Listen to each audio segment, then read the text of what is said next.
Like, I don't know. I really don't I could not guess and tell you who's gonna be the next the final character after seeing Kazuya. Because like I said, all of these DLC characters have had something extremely unique to them.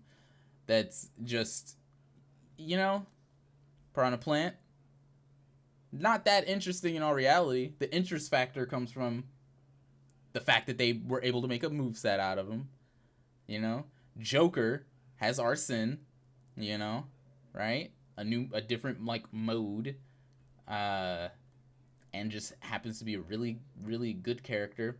On top of that, was kind of like a very surprising thing to even get Joker in the game, because like Persona 5 has been a Sony PlayStation thing for how fucking long? Hero has the whole magic system thing, MP system that shook everybody for some reason. Everybody lost their fucking mind when they heard what Hero's like B move was, down B move was. Banjo-Kazooie is just a general classic ass character that basically plays like he would play in Banjo-Kazooie the game.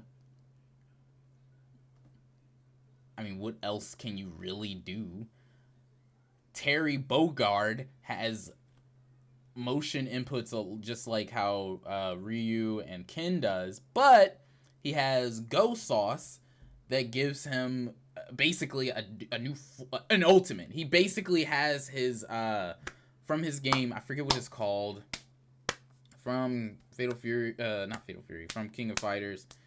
I forget the name of the goddamn mode, but it's a mode that allows you to use as many EX moves as you want in a set period of time, but in this, he's able to keep it the entire time until, next stock. I think Byleth, by far, is probably the most uninteresting of all the characters. Because, like, yeah, Byleth, uses a bunch of different weapons, but in all reality, she's just Byleth is just another character with a sword that some of their moves they use not a sword. You know what I mean? Byleth has got to be, by far, from all of these characters, the least interesting. And then Min Min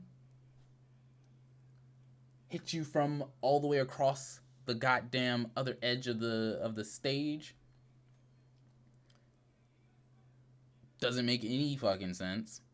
Actually really liked Terry, him, Pyra, and Joker were my favorite DLCs. Probably for me too, if I'm being honest. Steve, even though I don't give a fuck about Minecraft, it has a really, like, the character itself has a cool, interesting mechanic added to it.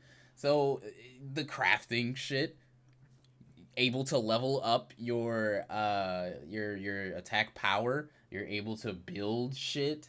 Like, what other character can build shit like that?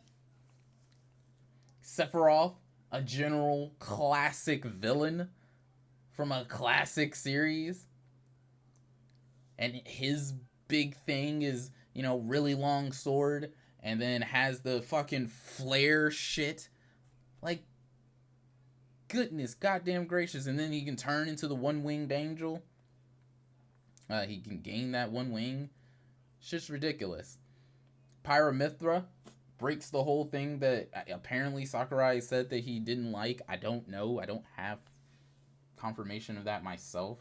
But apparently he didn't like transforming characters, which is why he split Zelda and Sheik to being their own characters alone.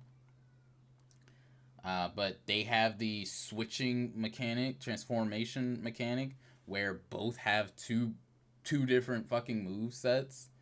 And then Kazuya has 800 moves with a bunch of motion inputs. He's probably the hardest character in the game, but he's also probably going to be, after some time is given to him, one of the most busted ass pieces of shit characters, He has a good recovery, because his double jump is basically fucking Falco's. And then his up B goes even further. So he's not going to have much of a problem getting back to the stage. He has the side B to get him to inch him closer. He has a bunch of different like you hold a certain direction and press a button and he'll do different moves.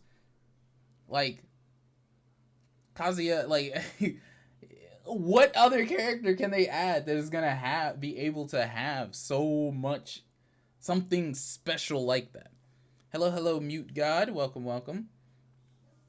You know, I can't think of one. Like, yeah, Rayman would be cool. Rayman would be cool, but will he have anything special to add to him? Like, the main thing that I can think of for Rayman to, have that would be special to him is already taken up by Min Min, you know? And then a lot of people would say Crash, but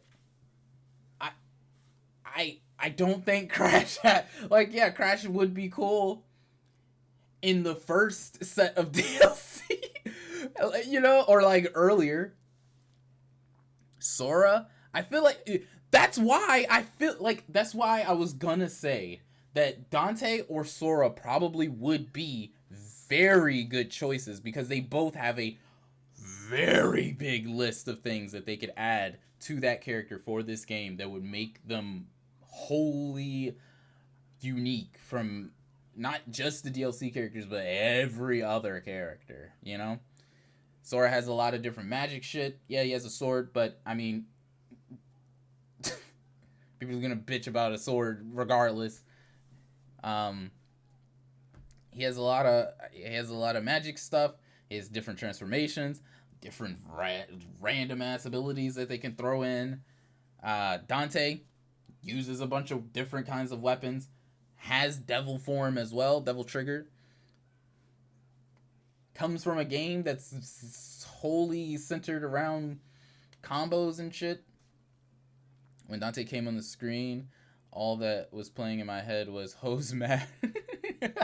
Yeah, I mean, yeah, I'm not saying that wanting Crash to be in the game is bad. It's just, what is he going to add that besides just generally being wanted in the game? What is he able to add to the roster? Like, that's what I feel like is kind of the thought process with the characters, the characters right as of right now. At least that's what I would like to think / what I'm assuming. But I mean, I could be wrong.